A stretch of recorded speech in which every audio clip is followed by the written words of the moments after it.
Oração antes da aula.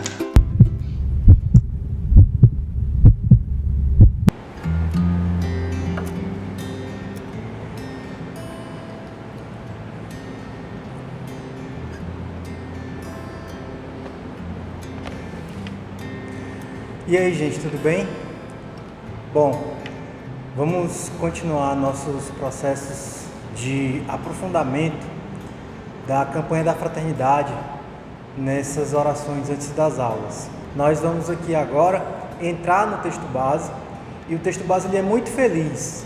Contou com a tradição protestante, que tem muito apurado a questão bíblica, e trabalhou o ensino dos discípulos de Emaús, que é um texto de Lucas capítulo 24.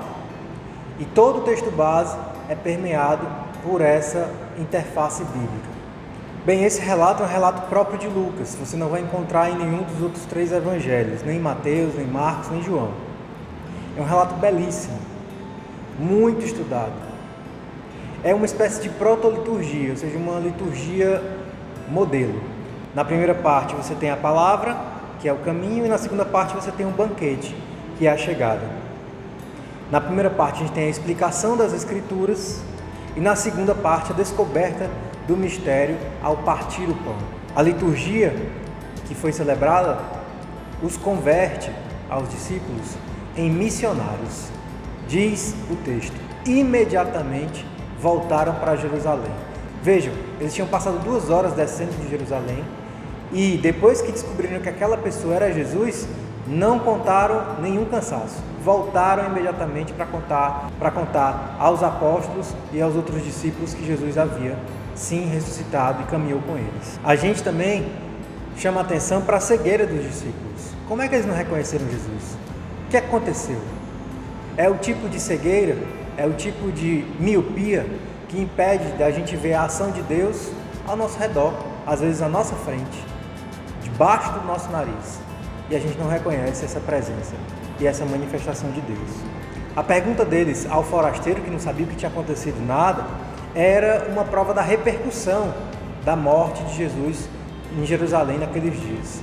Ou seja, foi uma notícia que espalhou muito e muito intensamente. Todo mundo estava falando disso. E nesse sentido, quando Jesus disse: o que foi que aconteceu? Uma resposta concisa para que aquilo que estava remoendo o coração deles pudesse se colocar para fora de forma inteira. E foi aí que eles começaram a falar. Percebam que a desesperança ela turva a captação do valor dos acontecimentos. Eles estavam num momento de tristeza, perderam o mestre, e naquele momento Jesus encontrava com eles, mas eles não o reconheciam. A desesperança ela turva a nossa visão, turva a nossa experiência, impede a gente de reconhecer o valor daquilo que acontece ao nosso redor. Alimentar a desesperança é permitir que a nossa percepção fique completamente comprometida. Também chama a atenção que é um texto que revela não uma exegese bíblica puramente, mas uma revelação. O coração aquecido, a revelação da manifestação do próprio Senhor na frente deles. Bem, hoje a gente tratou mais de conhecer o texto e de tirar algumas perspectivas de contexto dele. Amanhã a gente aprofunda com o conteúdo do texto base da campanha da fraternidade e interface com esse texto bíblico.